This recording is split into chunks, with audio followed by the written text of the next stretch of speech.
And thank you, ladies and gentlemen, for coming to this, the fourth and final candidate forum, sponsored by the Owatonna Rotary Clubs, the Owatonna Area Chamber of Commerce and Tourism, and the Owatonna People's Press. Our candidates are taking their places, and we will introduce the candidates. Roger, I think you get the last seat over there.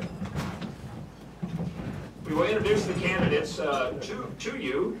The candidates for the County Commission, beginning on my left from right to left, will be in the 2nd Ward, Karen Doxey, with Doug Johnson. In the 3rd Ward, Matt Durand and Mark Schultz.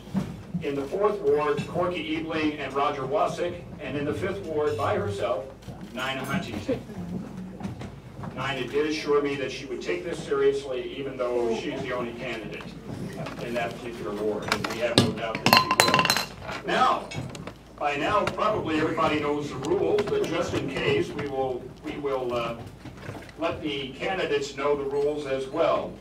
No question has been provided to any of the candidates in advance. Candidates, you will be given 2 minutes for your opening comment. Then the questions will be given to you. You will each alternate response to your questions and will be allowed 1 minute to respond to each question. Our timer, as always, is Sharon West, who is sitting here, and Sharon will hold up a yellow card to indicate that you have 30 seconds left. And then she will hold up a red card to indicate that your time is up. And if you have been here, candidates, you will know that I will cut you off if you go over that time. So at this particular point, we will begin with the opening comments. And again, you have 2 minutes for your opening comments, and we will begin with Karen Doxey. Hello. Miss Doxey, the microphone. Okay, thank you. I'm Karen Doxey. I'm running for County Commissioner with Doug Johnson in District 2. I am running because I care about our community. I've had a busy 22 years here in Owatonna raising my son and working as a daycare provider, and also in my own self-employed business, making different food products and also doing some writing. I've attended several public meetings with the city and different issues with the $14 million bond that they want to put through. And I am looking forward to being involved in the community because I have time now. My son's in college. My husband works for an insurance company. And thank you for the opportunity to run. And I look forward to seeing more of you in the future. Thank you. Mr. Johnson. First of all, I'd like to thank the Rotary, both the noon and the morning edition. Thank the People's Press for putting this on, the other candidates for being here, and for all of you being in attendance. It's good to see the involvement in the community and your concerns for the County Commission. I think if you look at myself as a candidate, you start with a solid educational background through high school in Blooming Prairie, U.S. Naval Academy, and continued graduate work. And I think what makes education work is somebody that puts it into practice. I did that on 3 different nuclear submarines, brought that back, came back to Owatonna, or the Owatonna area, and I worked at OTC, at Truth, and now at the Business Incubator, working at different levels of the challenge and commitment, and also have been involved in numerous community activities. I was a volunteer EMT in Blooming Prairie for 12 years, and I've been on the Board of Commissioners for 10 years. And then you take the fact that I live in the Blooming Prairie community, grew up there, and I work in Owatonna. It gives me the opportunity to be in close proximity with all the people I represent, whether they're in Blooming Prairie, the cities of Blooming Prairie, or Owatonna, or the townships of Blooming Prairie, Aurora, Havana, or Owatonna Township. So with that, that'll be my opening statement, and I appreciate again your attendance here. Thank you. Mr. Durand. Thank you. I'll echo what Doug had said. Thanks to the Rotary Clubs, People's Press, and the Chamber for putting this on. Really appreciate it.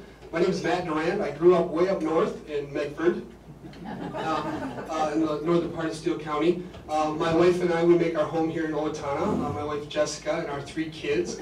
We have our daughter Regan, she's 11. She attends Willow Creek School. Our other daughter Grayson, she is 6 and she attends 1st grade at McKinley.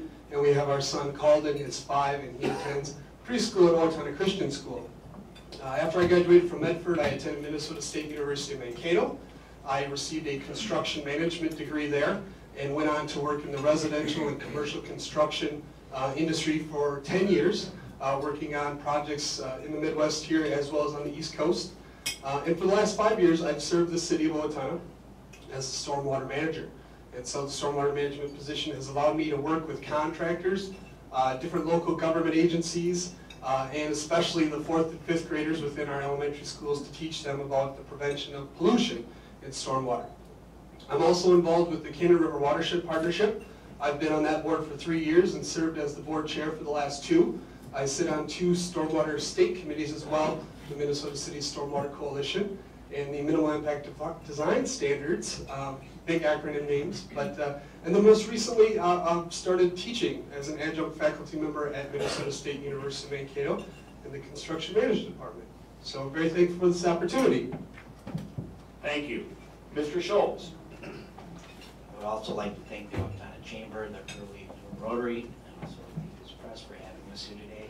I've been married to my wife Dawn for 19 years. We have a 12-year-old daughter named Amelia. She's been playing the harp for the last year. She's getting a little better at it, but you know, with the harp, even if it's a little bit off, it still sounds good. I've been serving the 3rd District for the past 6 years as County Commissioner. I also serve on the SEMCAT Board of Directors, County Liaison for the Historical Society, and I also have served on various county committees throughout the past 6 years. Some of my county involvement includes serving on the Owatonna Planning Commission for 3 years. I also volunteered for the past 18 years with the Steele County Special Deputies and Steele County Skywarn.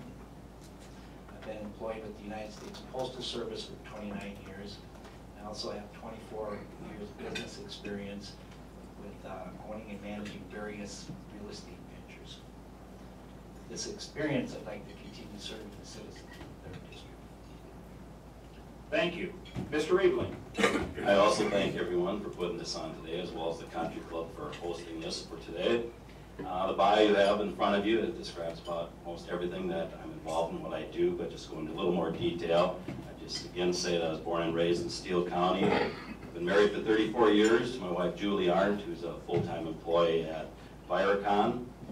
My daughter Jenna, she's a radiation therapist for the Mayo Clinic, and married to Christian Burke, who's a police officer here in the city of Owatonna.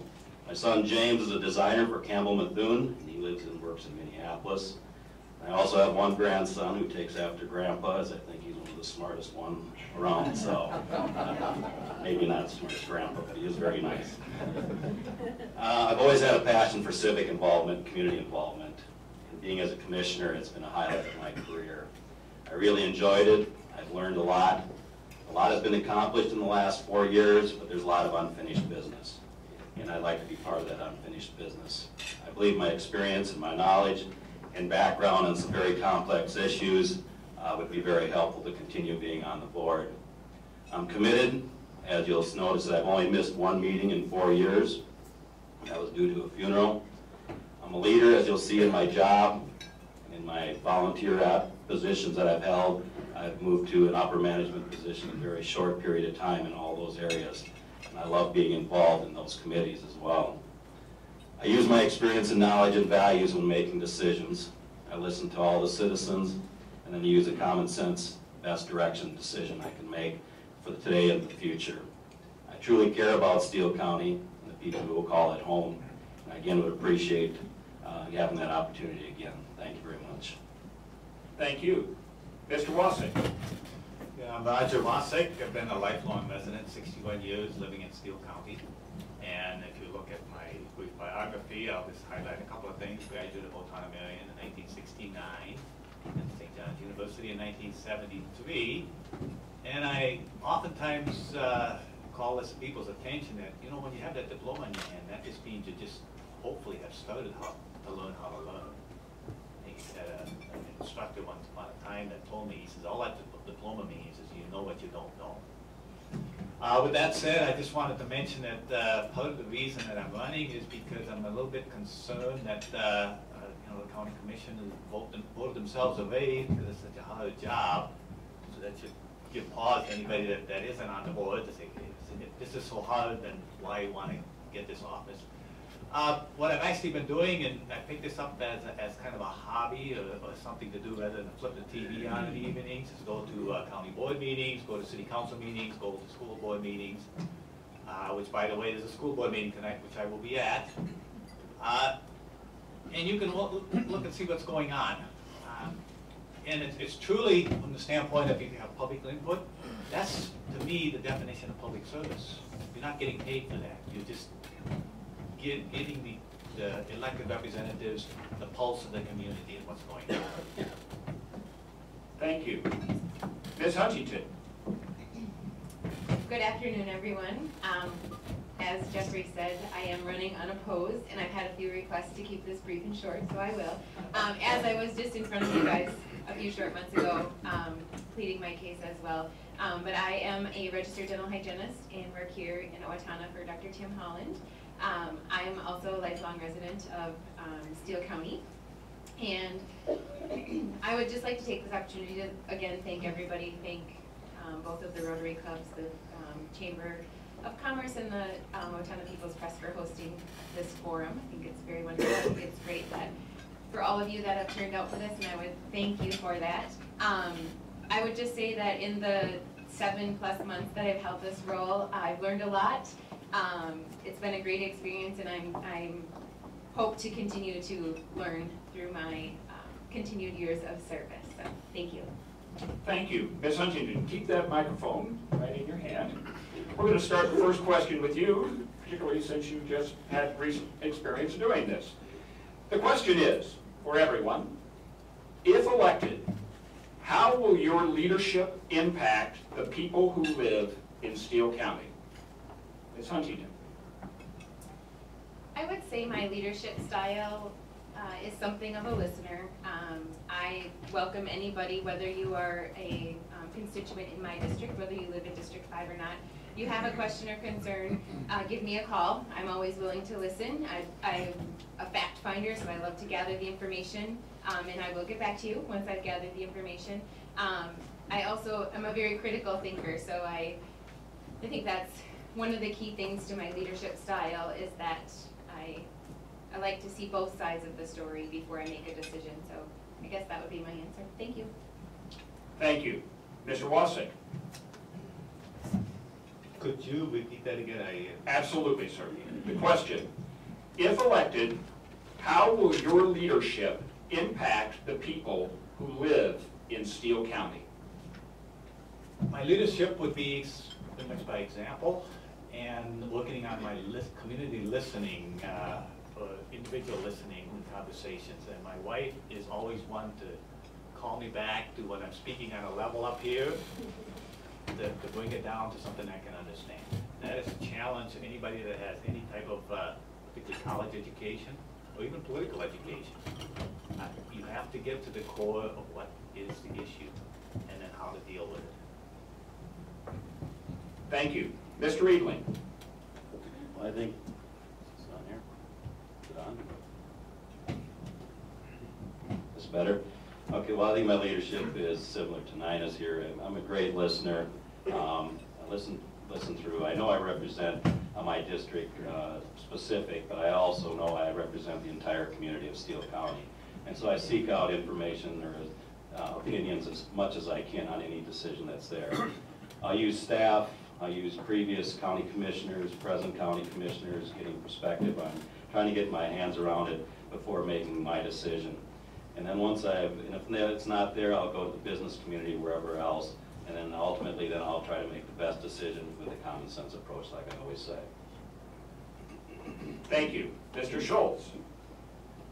I prefer talking to people one-on-one and face-to-face if I can, and phone calls are nice, but I do talk to a lot of people face-to-face, and I'm good at addressing their concerns and needs. There's been more so than the bigger scope things that the county board does.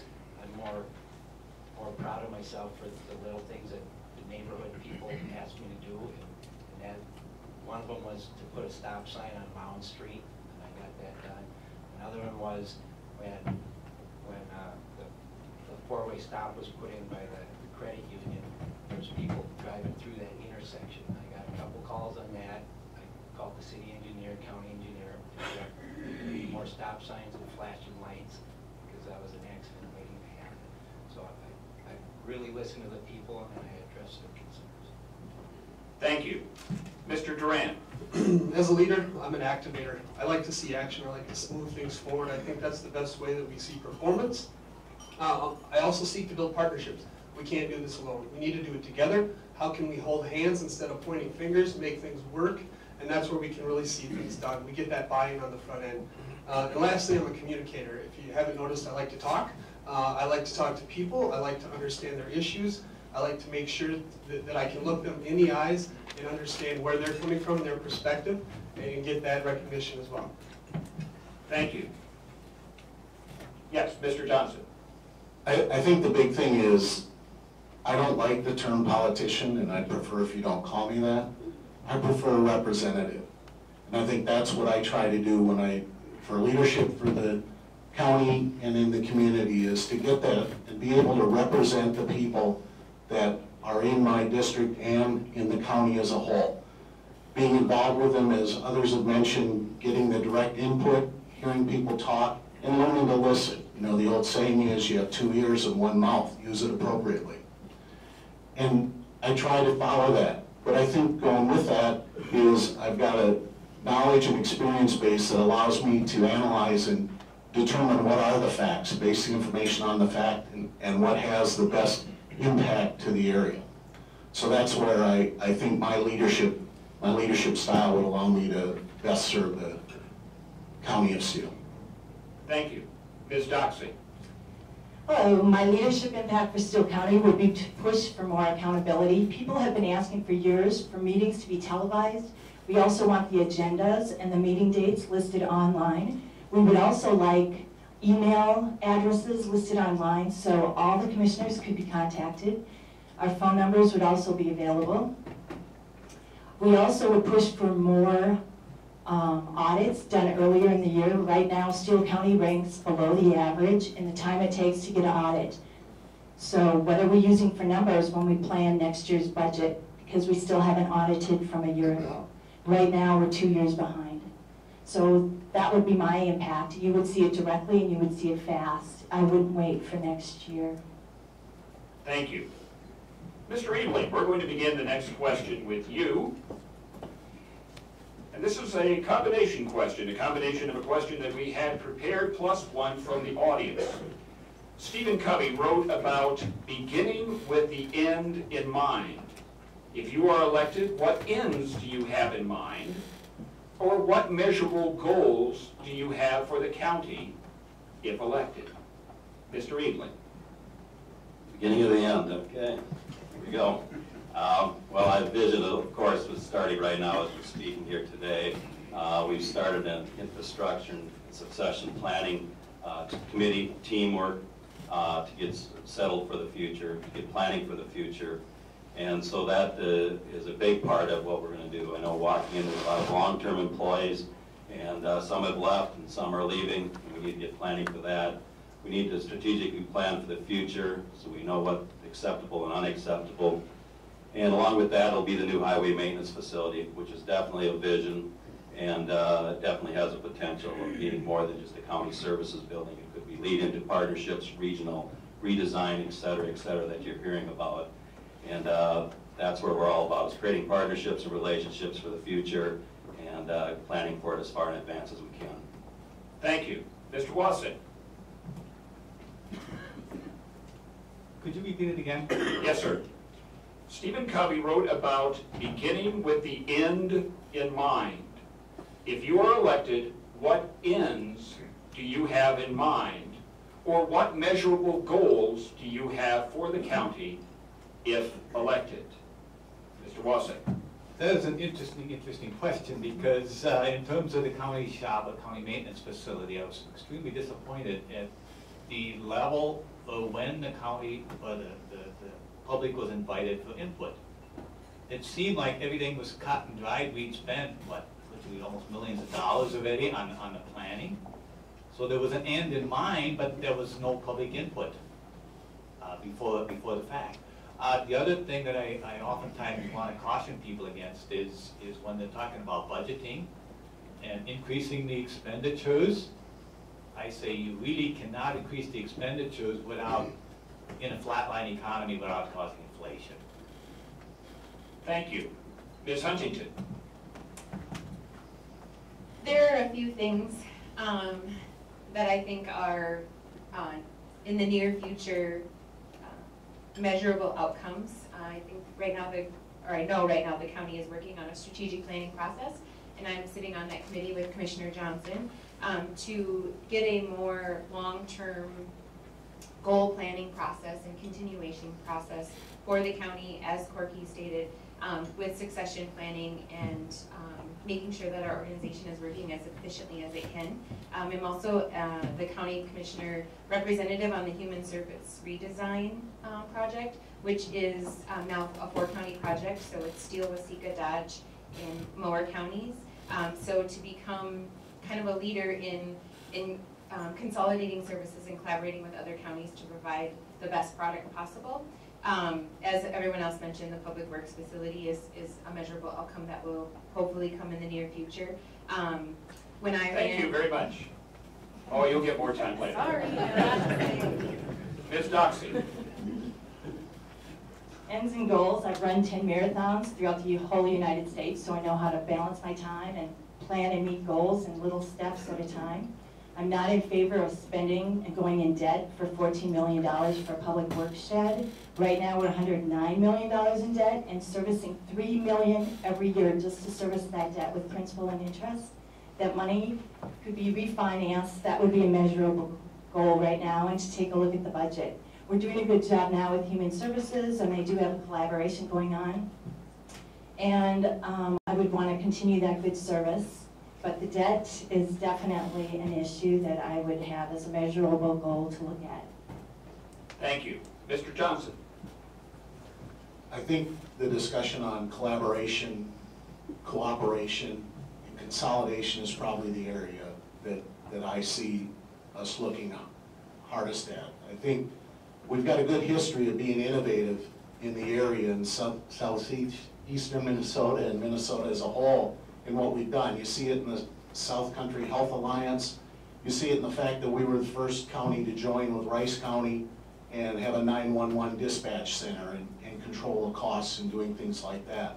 Those are the areas that I think we want to continue to use. We've got a great staff that allows us to investigate these things and come up with innovative solutions on how to be wisest on spending your tax dollars.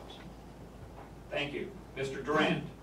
3 main goals. To reduce the cost of the public works building. As a construction management degree, I've valued engineered projects before. I know the questions to ask to keep those costs down. Secondly, clearly define the leadership roles. As I've met with a lot of the department heads at the county, one of the main themes that keeps coming across is what does our new leadership structure look like? The old committee, horizontal management system was successful, and now we have new leadership in place. How does that look like, and how does that transition in the future? And then lastly, facilitate greater public participation. It's important for us to get out there. We have great technology with online forums where we can actually ask our citizens what their opinions are and thoughts are, and maybe take a page from the city playbook and start some coffee with the candidate, where we can have some candid conversations about the issues before they get really hairy. Thank you. Mr. Schultz.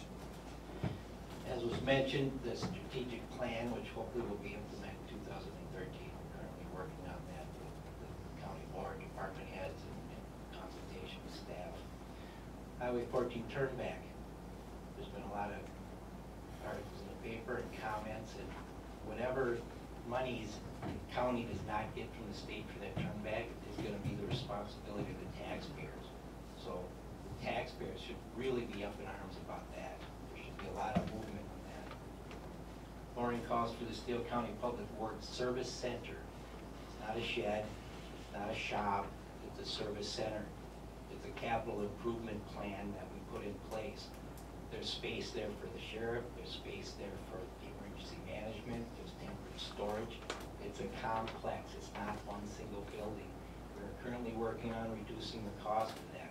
There's short-term and long-term investments that we have to look at. And the challenge is to invest 20 years in the future. Thank you, sir. But I'm going to let you start the next question.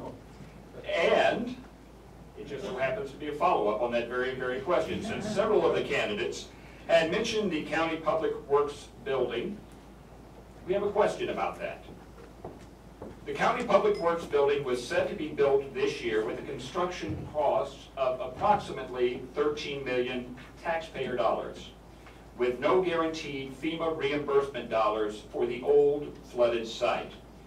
What is your position on the project's current size and scope of the Public Works building? Mr. Schultz. As I stated, it's a capital improvement plan. It's a 5 to 10 year plan. It's made to be altered at any time. The facilities committee took a year and a half, actually sent out surveys to MnDOT, the school board, utilities, the city for 20-year plan, their 20-year space usage plans, or use that within the decision making. And as far as the long-term investment, if it's about investing money for future growth and collaboration with the city or other county entities. Short-term investments would be, do we spend $150,000 on a fuel island, which gives us a $40,000 return? To me, that's a good investment in taxpayer money. It's a challenge, and it's choices that have to be made, and I realize it's not going to be $13 million, so we're going to be working on cutting it down. Thank you. Mr. Durant. Well, I think there's no doubt that a public works building is needed. Obviously, the old one was demolished or damaged during the flood of 2010. I think it's important for the county to look to see what they're going to do with that land as well. If I wanted to go and build a new house, I certainly would have to figure out what I'm going to do with my old house first before I could start picking out the tile and the carpet from a new one. So I think it's important that we get a game plan on what the old site is going to do. I think it's also important that we look for value engineering. And I know that talking with Anita that they're kind of at that process right now. It's important, do we need fancy exposed aggregate tip-up panels, or could we go with a standard gray T panel that would do just as well, but cost a lot less? So those are the questions I think that I can help with my construction background and ask some of the tougher questions that need to be asked. Thank you. Mr. Johnson. I guess I would agree too that the base we're at is we need to build a building. The question is as to what the cost is going to be. I think the answer, part of your question was on the financing and about being involved with FEMA. I think if you take a look and see what was planned, I think the county had a pretty good plan coming through our finance group on the fact that we were going to bond it in two different segments. One that was a long-term bond, one that was a short-term bond that was based on getting the FEMA reimbursed dollars so that we didn't tie up all the money at one point. The other part of the question is, what's the dollar we're looking at? Well, it's obviously not 13 million, and I really don't want to say I have a number right now. That's what we have people looking at, but it's obviously probably not 2 digits in the million. So that's what we'll look at, look for the opportunities to do it. That plan had a lot of opportunities for improving our efficiency and our management of our people and taking care of the assets you give us. Thank you. Ms. Doxey. Thank you. I have looked at plans. I have looked at plans for the building. It contains locker rooms, wash bay, excess enough for 89 buildings to all be in, or 89 vehicles and trailers all to be in there at the same time. Most people don't realize most of our maintenance is done outside of the buildings. We have over 60 vendors and contractors that Steele County works with for these 89 vehicles. So do we really need to spend this much taxpayer money? FEMA has not come through, and it's been a long time. 2010 was the last flood. I don't think we should bank on that. We're still paying for the administrative office. We have 5 years left on that, and we still are paying for the Cabela's tip. So there's a lot of thinking we need to redo. Thank you. Thank you. Ms. Huntington? Could you repeat the question, please? Absolutely. The county public works building was set to be built this year with a construction cost of approximately 13 million taxpayer dollars, with no guaranteed FEMA reimbursement dollars for the old flooded site. What is your position on the project's current size and scope of the public works building? Ms. Huntington.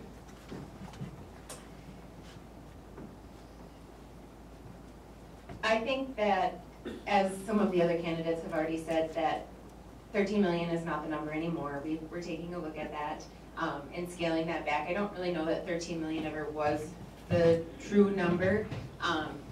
That was, you know, if in an ideal world, if we could build everything out there that we wanted to build, that's what it would be. So it's not a $13 million shed that we're looking at building. I do think we need a new building. You know, we're renting a space that's not efficient. It's causing us a lot of overtime in our staff, and so something needs to be done. FEMA is a tricky issue as well. We don't know exactly what FEMA is going to give us, so I guess my position is yes, we need a new public works building, and yes, I voted for us to go back and take a look at it and see how we can scale it back to a more manageable cost for the taxpayers. Thank you. Mr. Wasik. I want to just make a couple of points. We keep talking about a building. What about buildings and utilizing some existing? I know that we're talking about more efficient in one centralized location, but efficiency is in the eye of the beholder oftentimes. The other thing I'll take exception to sometimes is this idea of capital improvement. You know, how we're going to spend money on our facilities, and I'm oftentimes almost dismayed when I see the lack of public input, particularly from those that can least afford it. I'm reminded of residential construction several years ago. I know a contractor had renovated a bathroom for a woman. She and her husband were both working, but she had put off this bathroom repair until it was literally to the point of if they wouldn't have had a cast iron pipe, the toilet would have been in the basement with them. But anyway, always take that into consideration whenever I'm talking about where the taxpayer dollar is going. How people are really trying to stretch their dollars. Thank you, sir. Thank you. Mr. Eveling. Well, I always say that the county or any government official can't go out and make money or save money to spend in a future project of this size. What can be done, though, is planning for the future. I'm sure back when the courthouse was built, people in this room were not sitting around, or in some room were sitting around on how they could afford it or not, and look what you have today. You don't look out 5 years, you don't look out 10 years. We're looking out 20 years, 30 years, 50 years. We've got enough land now that should take this facility into a way long future. And so we're always looking ahead. Finances, working with FEMA. I believe FEMA will come through. We're right now in a second appeal. We're working with the governor's office as well as state offices. And so like they've said, it's a facility, it's a complex, it's not a building.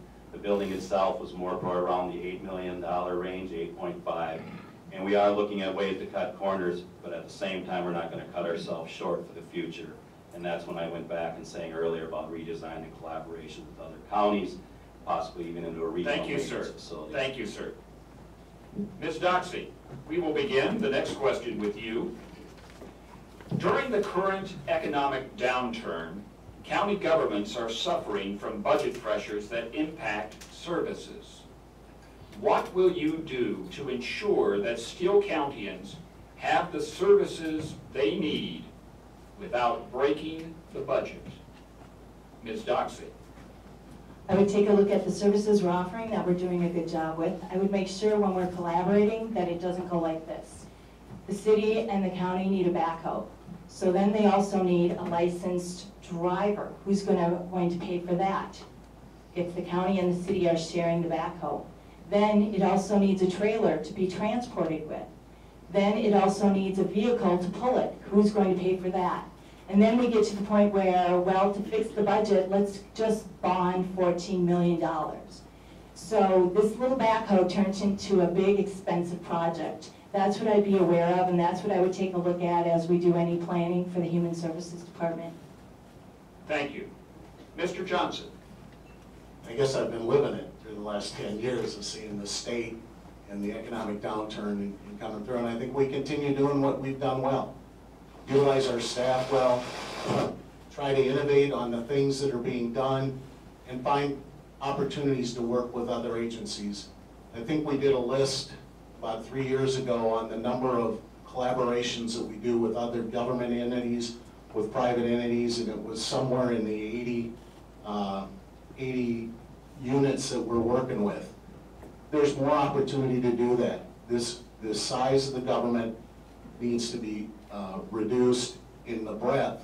And I think when you look at that, you take the business model.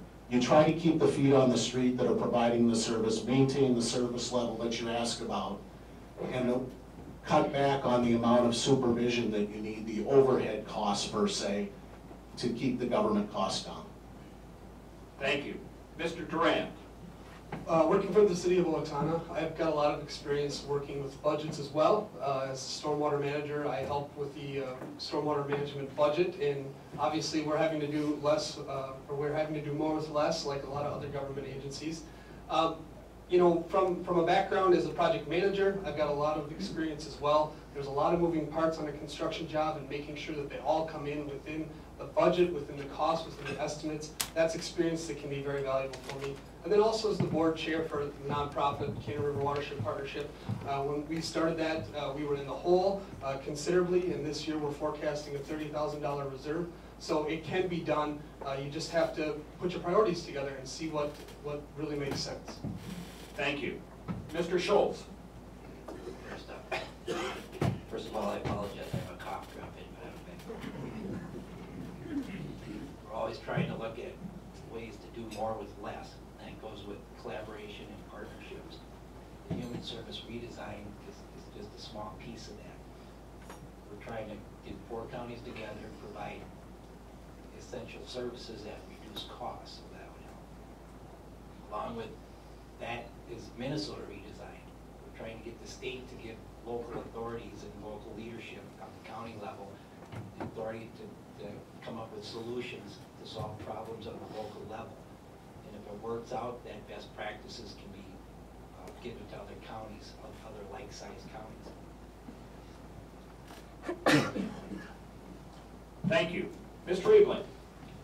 Yes, it's true, you know, that the impacts are severe. You try to get your core services maintained at the best, and that's a big reason for the strategic plan that's going on right now, along with all these redesign things you hear about, is trying to plan for this. Core services for Steele County today are less than they were 5 years ago. The majority of our rising costs have all come from out of mandated or out of our control, ways of getting of that cost. Doug said 75 to 80% of what we do is mandated to us, what we need to do, or what we need to provide. And so the strategic plan is a big part. You can't talk enough about our partnerships and collaborations. And then the county aid part of it, we're slowly but surely trying to wean ourselves out of our core services, our general budget, and trying to get that more towards capital improvements. Thank you. Mr. Wasik. It's interesting when you talk about services we need, because that's another one it's a general question, and it's pretty much in the eye of the beholder. I was foster parent for over 2 decades, so I was got a good working knowledge of one of the services that's provided.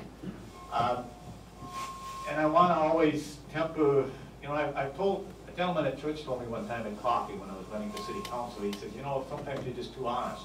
You're not telling people that we'll do this and I'll do that and what will happen. I want to say, with that in mind, you have to be somewhat of a realist, temper your idealism with realism, and you can't be all things to all people. Thank you. Ms. Huntington. I don't know if this one's working. Okay. I would say the 2 things, without reiterating what everybody has already said, are collaboration and innovation. And I think that Steele County has set a pretty good precedent so far in collaboration and innovation. I mean, we are one of the first counties in the state to look at the human service redesign, and we do have some very innovative programs. One of our key sticking points to continuing talks with the human service redesign was that we wanted to have best practices and preventive strategies at the forefront of that redesign, and so we wanted to make sure that we're still providing preventive services which don't provide immediate decrease in funding or results, but in the long term, it will save us money. Thank you. Thank you. Ms. Huntington, we'll continue with you.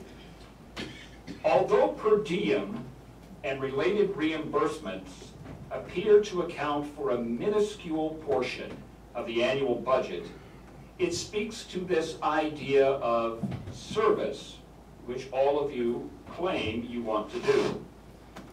Would you serve on as many committees if there were neither per diem nor related reimbursements?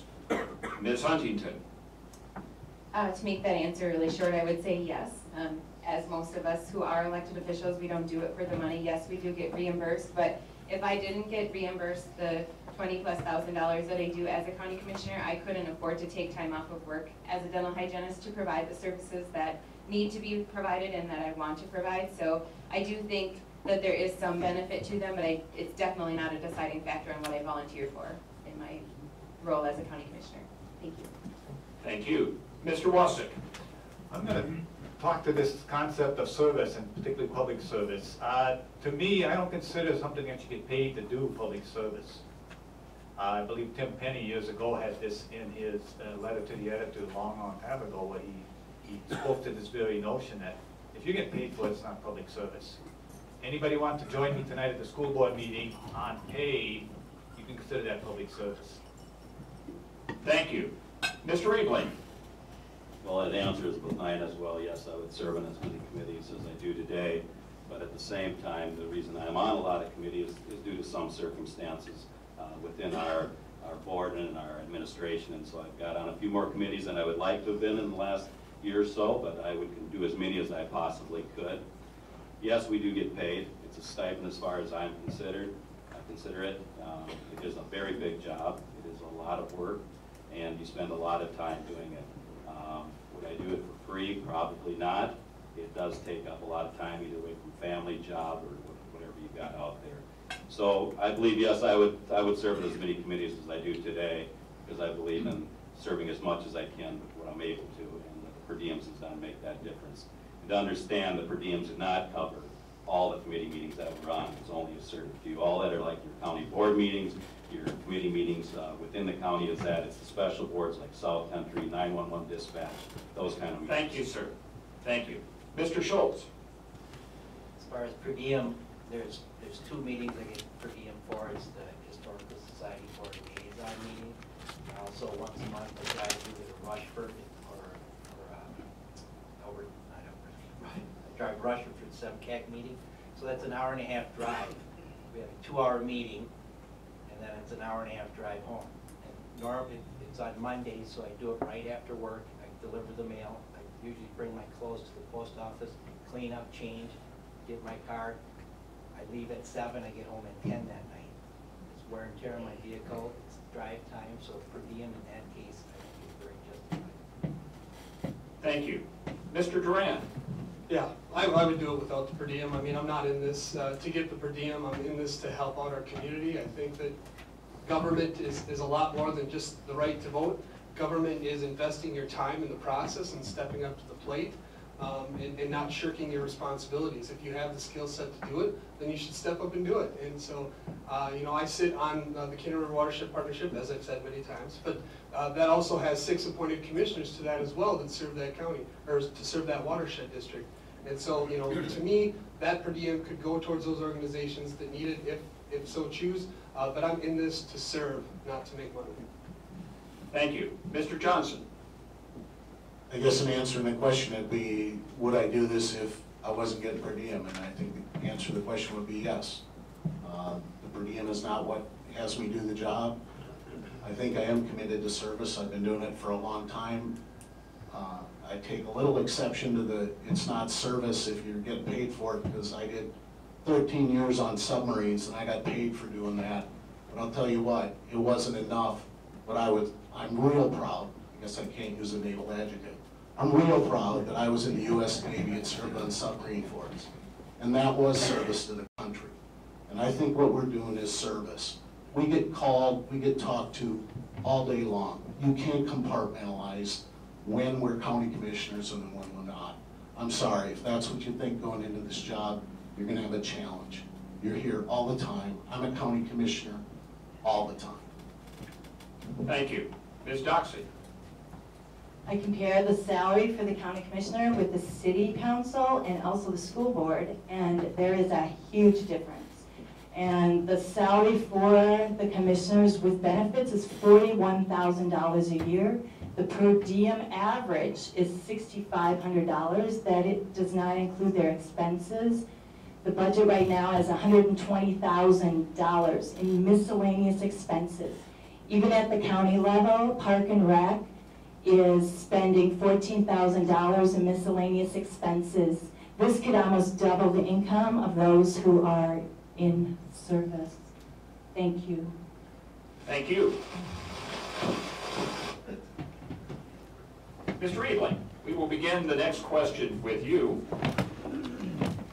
What can be done in the next 4 years to improve the business environment in Steele County? Mr. Eveling. Well, we sit at the table for economic development in this community, and we'll do whatever we can to assist with that, as we did with the recent Fairways store that's coming into town. I personally believe in economic development. I believe in tourism. I'm on the Southern Minnesota Tourism Board. That is something very near and dear to me, and I think that brings in revenue into this community as well. And so I'm always behind development within the community, within the county, and always be a supporter of it. Thank you. Mr. Wasik. I'm going to take exception to the fact that the county commissioners are not really hostile to local development. And I could cite a specific example where a small wind turbine installation was going to go up. It was almost like the individual was interrogated, even to the point of, are you sure this venture is going to make any return for you? I actually went up to Tom Shea afterwards and asked him, what's the job of the county commissioner in this situation? Well, it's to protect the interests of the community, so you don't wreck roads and you don't do all kinds of stuff to the infrastructure. But anyway, I haven't found the county commissioners to be very local oriented in terms of when it comes to business. Thank you. Ms. Huntington. I think there's two aspects to that question that I can see the county working towards for the next 4 years. And as Corky mentioned, economic development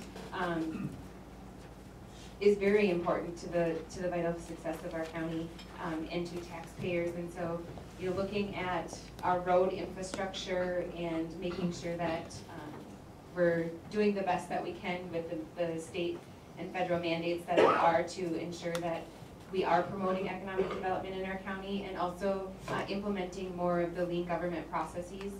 We have identified a staff member who has from a previous job experience in the lean process, and our county administrator has taken the lean process training, so implementing some of those more business-minded philosophies into the county government. Thank you. Thank you. Ms. Doxey. I'm told the county does a great job with infrastructure right now. That's one of our star services. So we'd want to continue providing infrastructure for future businesses. We also want to get along with MnDOT and FEMA and not have power struggles, so that we can go ahead and get things accomplished on a wider level, because a lot of the funding comes from several different levels of government. That's why I'm in favor of term limits, so that people go in with a mission, and 2 terms should be enough to get something accomplished, so we're not just sitting. And thank you. Thank you. Mr. Johnson. I guess I'm nervous that I need to get back with my OBI board of directors if the county people are not involved with economic development. But I think my involvement with the Owatonna Partners for Economic Development have been very key in working on things. The county is committed to economic development.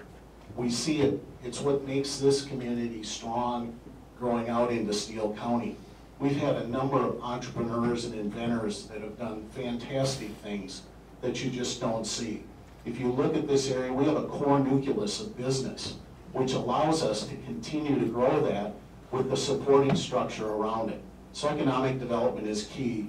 We're going to win this battle coming out of this economic downturn 1, 2, 5, 10 jobs at a time. And that's going to be through supporting economic development. Thank you. Mr. Duran. I think it's always important to try and find other partners to dance with, companies to come here to this community so that they can flourish as well. I heard a great quote, if you think the grass is greener on the other side, try watering your own. And I think it's important that we use that same philosophy with our own small businesses that we have here. What are some other things that we can do to make them stronger partners? But what are some things, we've got the Owatonna Incubator, which is a great resource. We also have the Southern Minnesota Initiative Foundation that has grants available for entrepreneurs. We have a great community here. We started in a grassroots effort to build into a strong industry. And I think we need to focus on all the people that have made this a strong community to help ease their burdens. Thank you. Mr. Schultz. County Board currently gives economic development money to Medford, Blooming Prairie, and Allendale, the rural part of the county. As far as the wind turbine, there's concerned neighbors about stray voltage, so the County Board had to slow down and take a second look. So we're looking at that. There's a safety issue. If you look at the Cabela's project, there's stakeholders that all took part in that. The county was one of them. And as far as the Fairway Foods, also it took a little bit of stakeholders to give a little bit, and the county gave a little bit on the demolishing of the building and taking it out to the land. Thank you. Mr. Schultz, keep that microphone right in your hand. We're going to come right back to you again.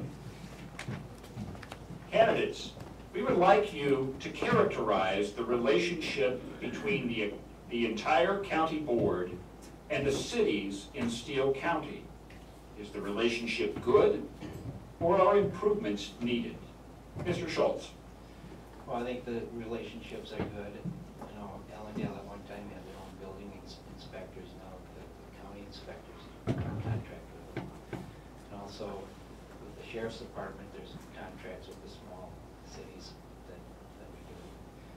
There's probably always room for an improvement, and I'm always willing to look at that. Thank you. Mr. Duran. I think just like with any relationship you have in your life, the county and the cities within Steele County have pretty good relationships. I know personally I've worked with the county on several issues trying to get grant dollars for rain gardens, and they've always been a willing partner to help facilitate those as a fiscal agent. And I think, we saw with the Fairway Foods, like Mark had said, the county stepping up and being a partner in that. So I think the relationships are there. Growing up in Medford as well, I know that the city of Medford is working hard with the county as well. We're always trying to get, partnerships going. Like I said before, creating goodwill is going to go a long way, and I think there's always room for improvement. Thank you. Mr. Johnson. I'd also agree. I think we've got a good relationship working with the cities in the county. I can speak with the experience working with Blooming Prairie and Owatonna, since they're in the district I represent. Feel very comfortable with the relationship. I have a good rapport with both of the mayors for Blooming Prairie and Owatonna. I think we have a good chance to exchange information in a free and open relationship, which is, I think, what you're looking for. We also have a number of things that we do in collaboration between the two, and I think that just goes to show how well we do work together, and we'll continue to strengthen those. Thank you. Ms. Doxey.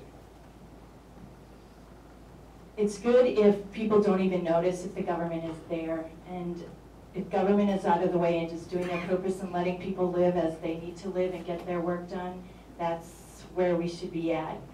And we also need to look at the taxes for the city and the school and the county all together. If there's one entity having a project that's a priority for the community, then the rest of us should take a look at that. That's why we need input before we make any big bonding decisions, because it is a community altogether. Thank you. Thank you. Ms. Huntington. Could you repeat the question, please? Yes. Looking at the relationship between the entire county board and the cities, how would you characterize the relationship? Is it good, or are improvements needed? I would say there are some aspects of the relationship between the cities in the county and the county is good. But I think that there definitely is room for improvement. I think with any partnership, you always need to take a look and see what's working and what's not working and bring people to the table But I think that goes from both sides. I think the county, yes, could make a more concerted effort to bring city councils to us to communicate, but I think the door is open both ways, that the city government could contact the county to facilitate those meetings. So I think there is a good working relationship, but there definitely is room for improvement. Thank you. Mr. Wasik. A general question like that, I'm not going to answer good or bad, because you have to be talking about specifics. Otherwise, you know, it's just kind of, do you feel good about this, or do you feel bad about that? So with no specifics, I really can't say whether it's good or bad, rather than looking at the cooperation or the interworkings between cities.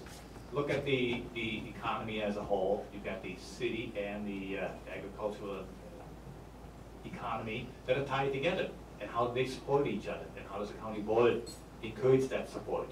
Do we buy local? Thank you. Mr. Evelyn. Well, I would have to start out with saying good, personal view, but if I'm going to compare it to other counties and going to other county government meetings, I'd say we're on very good to excellent terms. I think we get along better than most counties do with the cities that work together, and we work very well together.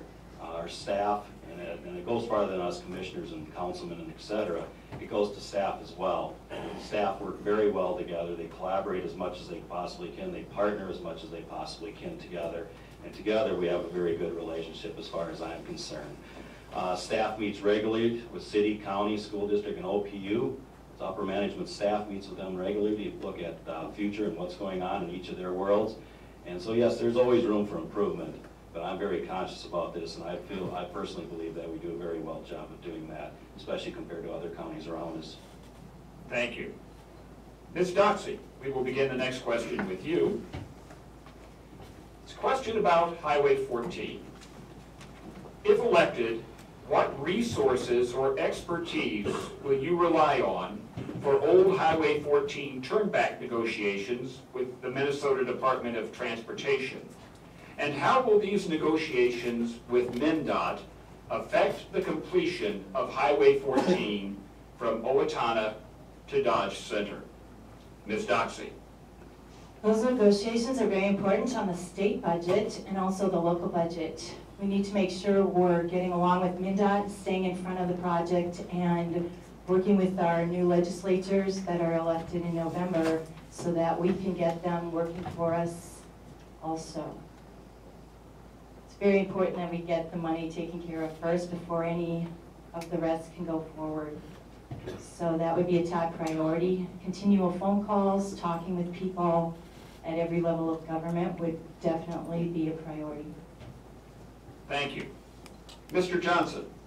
Yes, on the first question, I think we work very well as a county board, working with our staff, the county engineer, our county administrator, county attorney, to look at what are our options, what can we do. We've exhausted a number of issues. I think I'm in the paper where I thought this was going. MnDOT has really not been negotiating that. That's what the statute is. It's going to be mutually agreed upon solution for improving the road. So that's kind of step one. I think we have to protect that. If you go from the fact that Highway 14 going towards Rochester isn't even on the 20-year plan, it's pretty hard to take a bad deal now in the interest of trying to protect it, that maybe we'll get a favor into the future. So we're taking care of now. We'll continue to work with the Highway 14 partnership, which includes the county, the city of Owatonna, and numerous cities and counties along the road to allow us to get that on the 20-year plan and make the connection to Rochester. Thank you, sir. Mr. Duran. Highway 14, it's a big topic right now in the paper. Jeffrey, thank you for that. You know, I think, you know, from a project management standpoint, looking at infrastructure, I'm familiar with some of the things that they're kind of, you know, bantering back and forth. I think it's unfortunate that District 6 hasn't had the leadership that they need to make this happen. And you know, moving forward, you know, kind of reiterating, it's not on the 20-year plan, and that's unfortunate. I think some of the other forums, the same question has been asked, and how do we get that action? I would suggest, you know, I personally would try and take more of an active role in the Highway 14 partnership. I know that we have Les as a leader there here locally, and so that's good to see. But I would continue to help with leadership and push that forward and just try and get in front of people, make eye contact, because in this technology generation, that's kind of being lost. We need to have that face-to-face to get things done. Thank you. Mr. Schultz. I was at a meeting in Rochester last week with Les. It was MnDOT. They basically said they have $18 million to spend over the next 20 years, and their main concern is maintenance and restoration. They're not looking at new road, unfortunately. With our old 14 turnback, it's important that we get a good deal on what we have here. We need that, because in the future, when Highway 14 is complete, we're gonna have old 14 on the east side. So we have to get a good deal, set up precedent so they treat us right in the future. Thank you. Mr. Evelyn. Well, progress is being made as we speak in the negotiations, if that's what you'd like to call it, and they are going to be person to person. We're no longer dealing with District 6 direct, we're dealing with central office from MnDOT right now as we speak. The biggest difference we're having between the two of us, besides, which leads to significant dollars if you're going to do it up front, is they want a fixed settlement without an engineering study being done. And the county's basis is that we'd like to have an engineering study done first, so we know what kind of cost we're actually talking, because it's somewhat of a guesstimate in the millions of dollars. As far as going from east to west, I agree with Doug. We're not going to sacrifice today for the future. We're going to get a settlement done, continue to work on trying to get it to the east. But just in comparison on a reconstruction of Highway 14 to the east, 1982 to the east was rebuilt, as you can tell by driving along that road and how it's built up. To the west, that started in 1928, and there was overlays starting in the 50s and 60s. So a significant difference. Thank you, sir. Mr. Wasik. I think what the point that's been made here a couple of times already is we need to look at what's budgeted, the money that's coming in, and get it in the Highway 14 turn back, rather than that's decision at the state level, more improvements to Highway 14. And I don't have a magic wand. I can't wave it over it, but I want to be a realist here and say, like it was pointed out before, you have $18 million over the next 20 years. It's going to be used for maintenance. Thank you. Ms. Huntington. There's two things I want to address here. The Highway 14 turnback negotiations have been a very challenging process, probably the most challenging thing in the 7+ months that I've been on the board. But I think we are making great progress. We tried to elicit the support of the state MnDOT office early on in the process, and it didn't get anywhere. And so we're finally to that step where we're getting some answers from the state office instead of the district office, and kind of has been an interesting situation because there is 2 districts and 2 counties working towards the same stretch of road. But as far as the Highway 14 partnership in getting the next stretch of Highway 14 addressed, I would say I'll continue to sit at the table and advocate for Steele County in that, but also I think I would elicit the help of constituents, and I think writing to your state and federal officials says a lot. They like to hear from you, we like to hear from you, and it just carries a little bit more weight if you have a voice. Thank you. We have reached that point where we are now ready to take the closing 2-minute statements from the candidates. For those of you who did submit a question and we were unable to get to them, we do apologize to you that we just simply ran out of time. A reminder that we will also be broadcasting this on our website, www.owatonna.com, and that should be up later today. So, we have now come to the 2-minute closing statements by each candidate. And Ms. Huntington, we will begin with you. I'll just start by thanking everyone for coming out today, and thanking all of the District 5 voters out there who did vote for me in the April special election, and I hope you get out and vote in the November election. I look forward to another 4 years up to 4 years of serving this community, and it's been a great learning opportunity, and I've already put a lot of my skills to work, and I appreciate you guys giving me the chance. Thank you. Thank you. Mr. Wasik. I'm not going to take 2 minutes, but I'm going to thank everyone for the free lunch that we got up here. because there is no free lunch, that's a concept. And I also want to speak to the public service thing about it. I am on the steering committee for Southeastern Minnesota Clean Energy Resource Teams, and that's totally a volunteer thing. One of the commissioners was talking about going to Rushford, not getting paid for it, taking the per diem expenses. I've gone to a lot of, and I consider this part of my future job training in terms of construction, energy efficient construction, but I don't get paid for it. My wife fusses sometimes about traveling someplace and just talk smart with other people, but that's the nature of the game. Thank you. Mr. Eagley. Again, thank you to Chamber, Rotary, People's Press, Country Club for hosting this today. And thank you all for coming today as well. Again, I'll just comment a lot that I've been repeating myself, and a lot in my bio. Personally, I have the passion. I think I've proven myself there. I have a proven track record. I'm committed, and I'm trusted, and I'm respected. And I do what's right for Steele County. My philosophy is very simple. I use a common sense approach, use as many resources as possible to make a decision by empowering the citizens through engagement and involvement. And that's my bottom line when I try to make a decision on every day when that comes around. Government officials needed to be trusted and gain respect. It's not something that is given, it's something that's only earned through results and performance. I promise to listen to your concerns and make the best decisions possible. And in closing, I believe I've demonstrated my ability and my commitment, my dedication towards my work on your behalf. But what matters most, however, is what you believe. And if you believe that I've treated you well and I've served you well, I respect your vote for re-election on November 6th. Thank you very much. Thank you. Mr. Schultz. First of all, I missed out on the free meal. I showed up late. Is there a go box for me?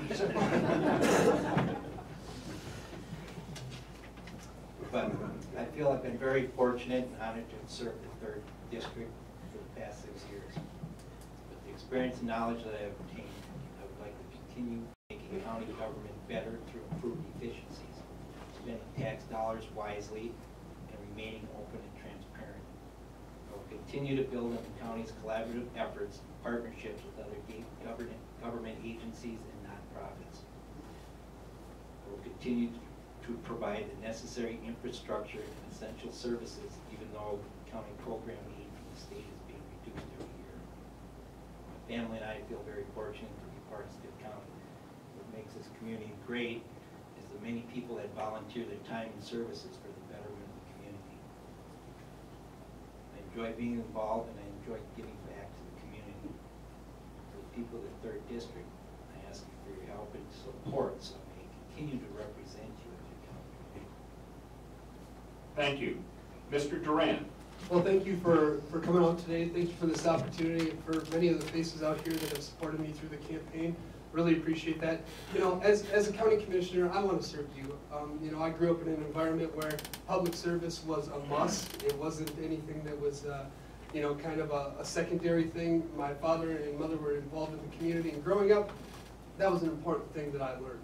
And now as a father of 3 children, I want my children to understand that as well, that you need to be invested in your community. My wife and I have chose this area because we knew of the great people and great organizations within our community, and that's why we're here. That's why we're putting down roots. We're invested in Steele County. Moving forward, I just want to ask the tough questions. I would like to facilitate the candid conversations. I just want to hear what people are thinking and feeling so that we can move it forward and make Steele County a great place to live. Thank you. Mr. Johnson.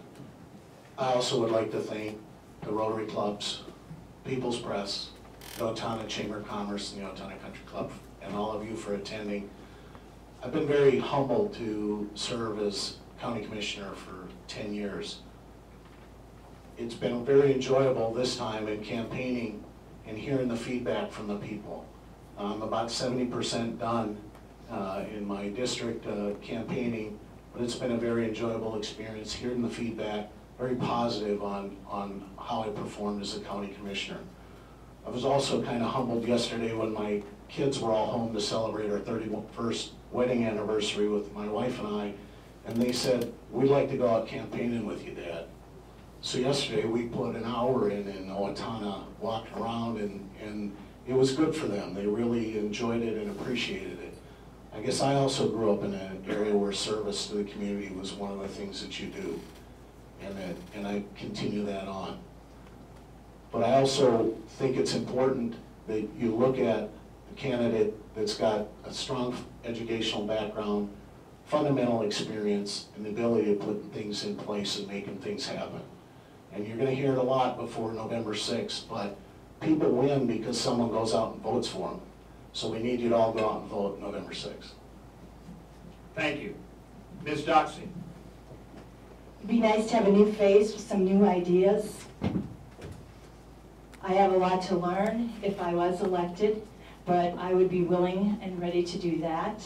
I have a concern for the 10,000 boomers who are retiring every single day, because right now our commissioners decided to de-license 60 beds, fewer beds. We have fewer people taking care of mom, so I have a concern about who's going to take care of mom in the future. I'm tired of the tax and spend. My opponent has had a 10-year history of that. We're at $109 million debt. And if there is any leftover food, it can all be donated through the Good Samaritan Law to the hospitality house or the food shelf here in Owatonna. I'd be humbled to serve, and if you don't want a $14 million bond, I'm your gal. But we do have choice because my opponent has already voted for it. So whichever you would like, that's your choice. Thank you. Thank you. And again, thank everyone for being here today. And at this point, I will turn it back to Dr. John Bueller-Lyland.